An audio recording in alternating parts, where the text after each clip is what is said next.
Hello बच्चों, आज मैं आपको पढ़ाऊंगा versatile nature of carbon atoms. आज हम आपको ये बताएंगे कि कार्बन जो होता है उसके लार्ज नंबर ऑफ कंपाउंड, ढेर सारे कंपाउंड ऑर्गेनिक केमिस्ट्री में जो कार्बन ने बनाया है उसका क्या रीजन है, क्यों कार्बन के ढेर सारे कंपाउंड बने। तो हमने हेडिंग लिखा ही है पहले, versatile nature of carbon atoms. There are the following reasons for the formation of large number of organic compound by carbon atoms। क्या क्या रीजन है, इन रीजन को मैं आपको समझा रहा हूं, आप ध्यान से देखिए, आपको ये समझ में जरूर आएगा। तो जैसे अगर आपसे कोई पूछ देता है कि कार्बन क्यों ज्यादा ऑर्गेनिक कंपाउंड कार्बन ही क्यों बनाया है, कोई कोई भी क्वेश्चन कर सकता है। तो आपको इस लेक्चर में मैं ये पूरी बातें आपको बता दे रहा हूं, आप ध्यान से देखिएगा, आपको समझ में जरूर आएगा। तो पहला रीजन बेटा ये है, इसमें ये जो रीजन लिख रहे हैं, इन रीजन की वजह से कार्बन जो है large number of organic compound बनाता है। उसमें पहला रीजन है बेटा, क्या रीजन है उसका? पहला रीजन है, याद रखिएगा, कैटिनेशन। कैटिनेशन याद रखिएगा बेटा, कैटिनेशन। अब आपके दिमाग में आ रहा होगा कि कैटिनेशन क्या होता है। बेटा मैं इसको बता चुका हूं, कैटिनेशन होता क्या है। देखिए हम लिख दे रहे हैं इसको बेटा, self linking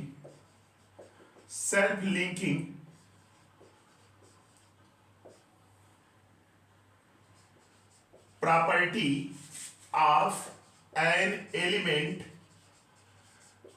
is called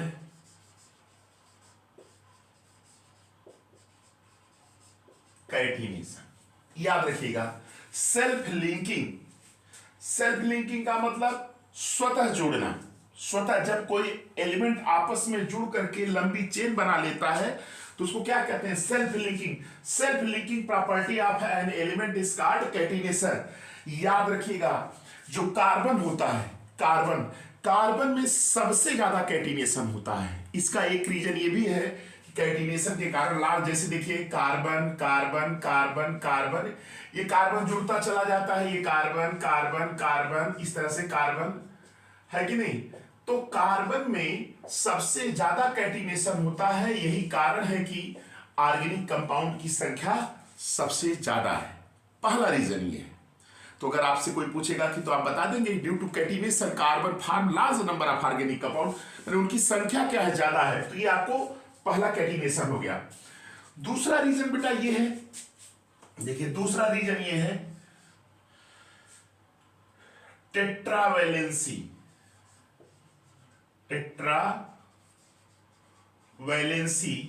of carbon atom. याद रखिएगा, दूसरा रीजन है टेट्रावैलेंसी ऑफ कार्बन एटम। इसका मतलब जो कार्बन होता है इसकी वैलेंसी कितनी होती है बेटा? 4 होती है। इसी को टेट्रावैलेंसी के कारण भी जो है कार्बन के ज्यादा कंपाउंड्स हैं। और तीसरा के बाद, इसका बाद थर्ड नंबर पर आ गया आपका टेंडेंसी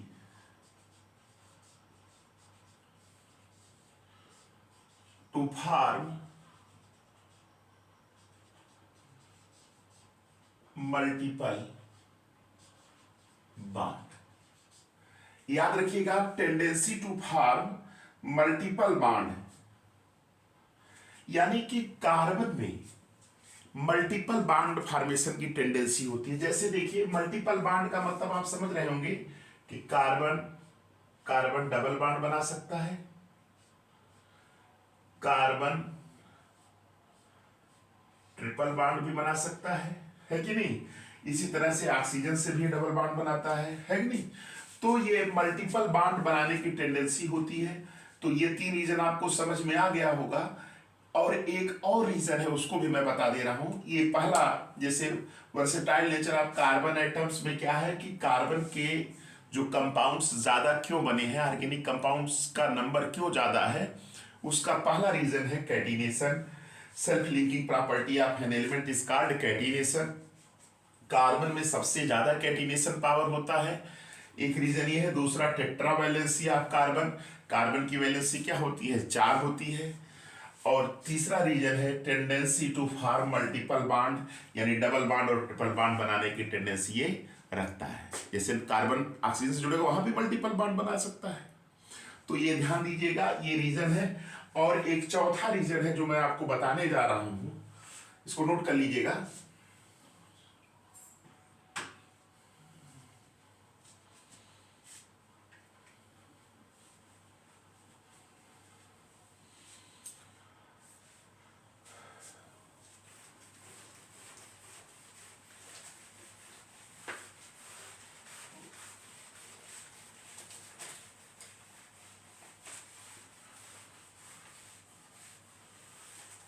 चौथा रीजन है, पहला तो कैटिनेशन था, दूसरा था टेट्रावैलेंसी, और तीसरा था tendency to form multiple bond, और चौथा जो रीजन है आइसोमेरिज्म।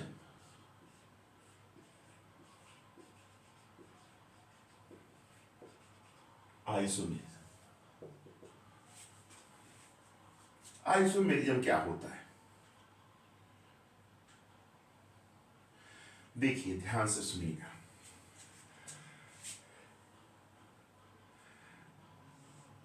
ध्यान से सुनिएगा, compounds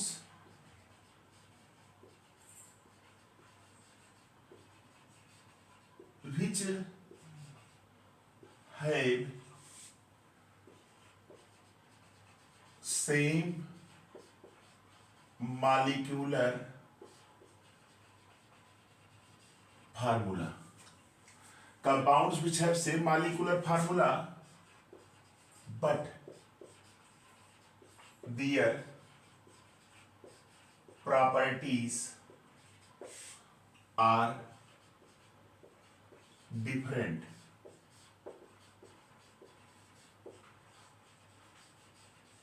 called isomer, called isomer.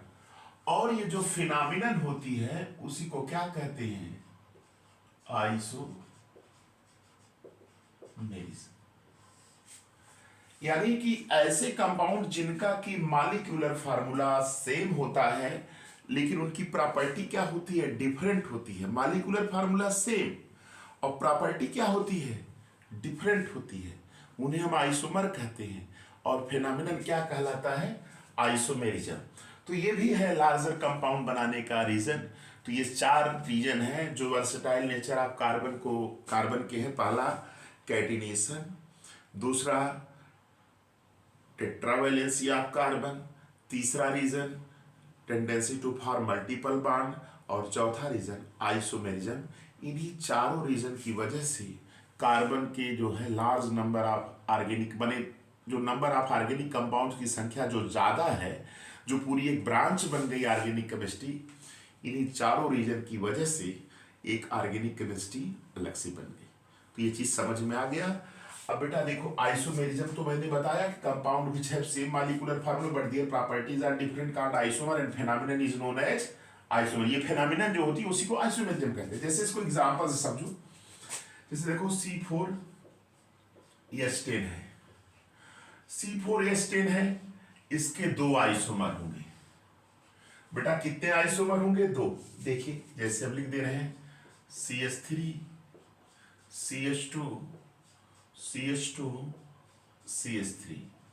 देखिए 1 3 2 5 2 7 3 10 हाइड्रोजन हो गए, कार्बन 1 2 3 4 वही है। इसको कहते हैं एन ब्यूटेन। क्या कहते हैं, एन ब्यूटेन, नॉर्मल ब्यूटेन। और इसका दूसरा आइसोमर हुआ CH3 CH CH3 CH3। इसको एन ब्यूटेन कहते हैं और इसको क्या कहते हैं, आइसोब्यूटेन, आइसोब्यूटेन कहते हैं, आइसोब्यूटेन कहते हैं। इसका यूपीएससी में अगर लिखेंगे तो अभी बताएंगे आगे, 2 मेथिल प्रोपेन होता है।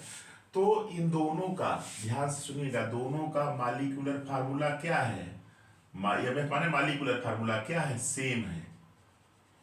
मॉलिक्यूलर फार्मूला क्या है, सेम है, लेकिन प्रॉपर्टी दोनों की क्या होगी, डिफरेंट। तो ये दोनों क्या हो गए, आइसोमर हो गए। क्या हो गए, आइसोमर। तो ये भी रीजन है। इसी तरह से ढेर सारे आइसोमर बनेंगी, तो ये दिमाग में बैठा लीजिएगा। इसी को बोलते हैं वर्सेटाइल नेचर ऑफ कार्बन। अगर ये पूछता है तो उसमें भी यही आप चारों पॉइंट्स को लिख देंगे। Catenation, tendency to form multiple bond, tetravalency of carbon, और दूसरा जो है आपका आइसोमेरिज्म। तो नोट कर लीजिएगा इसको। इस तरह से आपका ये रीजन समझ में आ गया, इसको नोट कर लीजिएगा। अब इसके बाद हम आपको बताएंगे classification of organic compound. Organic compound का जो क्लासिफिकेशन हुआ है वो कैसे किया गया है, इसकी चर्चा भी हम करते हैं। देखिए,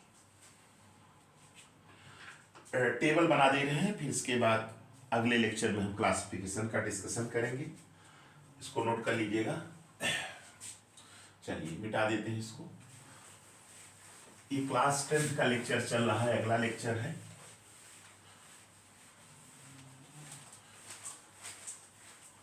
अब हम आपको बताने जा रहे हैं क्लासिफिकेशन ऑफ ऑर्गेनिक कंपाउंड। ये मेरी अगली हेडिंग है, classification of organic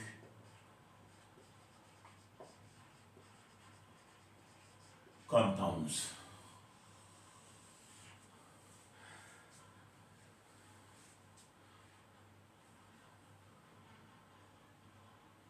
classification of organic compounds मैं आपको बता दे रहा हूं कैसे इसको क्लासिफाई किया गया है। ये टेबुलर के फॉर जैसे टेबल जैसे बनता है उसको मैं बना के समझा दे रहा हूं, आपको समझ में आ जाएगा। पहला देखिए, ऑर्गेनिक कंपाउंड जो है, ऑर्गेनिक कंपाउंड जो है इनको दो भाग में बांटा गया है। कितने भाग में बांटा गया बेटा लोग? दो भाग में। एक है open chain compound, open chain compound,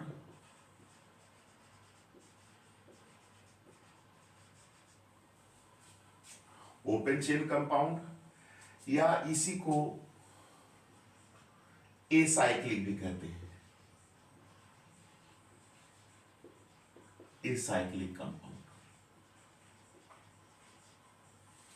open chain compound या एसाइक्लिक। और दूसरा है closed chain compound, closed chain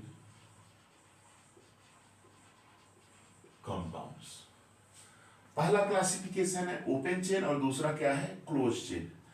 अब ये क्लोज चेन को दो भागों में बांट दिया गया है, ध्यान से सुनिएगा।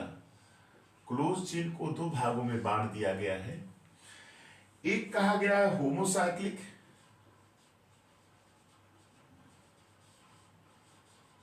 होमोसाइक्लिक, होमोसाइक्लिक कंपाउंड, और दूसरा है हेट्रोसाइक्लिक, हेट्रोसाइक्लिक कंपाउंड। इसके बाद होमोसाइक्लिक को फिर दो भागों में बांटा गया है। एक है आपका एलिसाइक्लिक, एलिसाइक्लिक कंपाउंड,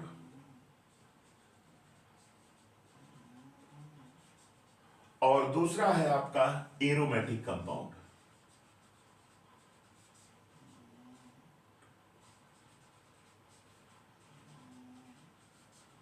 है ना, एलिसाइक्लिक और एरोमेटिक। और इसके बाद अगला क्लासिफिकेशन है एरोमेटिक को फिर दो भाग में बांट दिया गया है। एक है बेंजीनॉइड,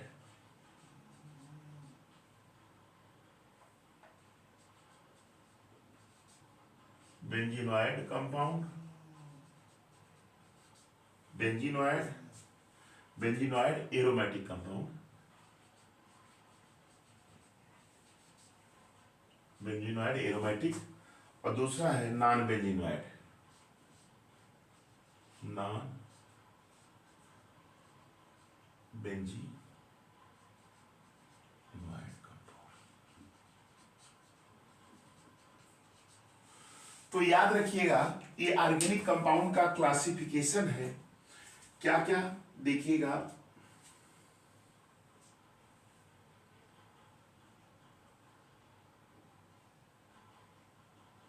आप लोग नोट कर लीजिएगा इसको।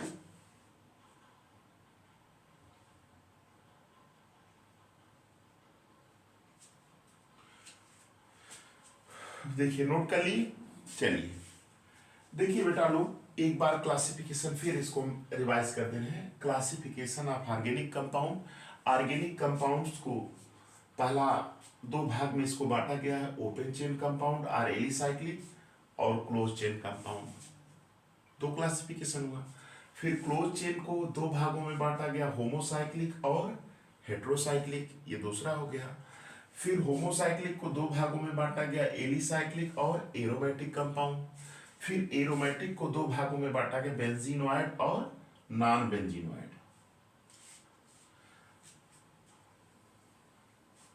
तो ये क्लासिफिकेशन है। तो इस लेक्चर में हम इतना ही बता रहे हैं आज। अब अगले लेक्चर में इस क्लासिफिकेशन को सबको एग्जाम्पल्स के द्वारा हम समझाएंगे। तो इस लेक्चर में इतना ही, क्योंकि ज़्यादा लेक्चर बड़ा हो जाएगा तो आपको बच्चे ज़्यादा बड़ा होने के बाद बच्चों को दिक्कतें होती है। तो मैंने छोटे छोटे लेक्चर्स के माध्यम से हम आपके समक्ष प्रस्तुत करना चाह रहे हैं। तो इस लेक्चर में इतना ही, आप इसको ध्यान से देखिएगा। अगले लेक्चर में हम इसके आगे शुरू करेंगे। और अपने फ्रेंड्स को भी इसको आप शेयर करिए, आप लाइक करिए, सब्सक्राइब करिए, और जहाँ से ज़्यादा तक अपने दोस्तों को शेयर करिए, और मेरे हौसले को आप बढ़ाते रहिए। थैंक्स।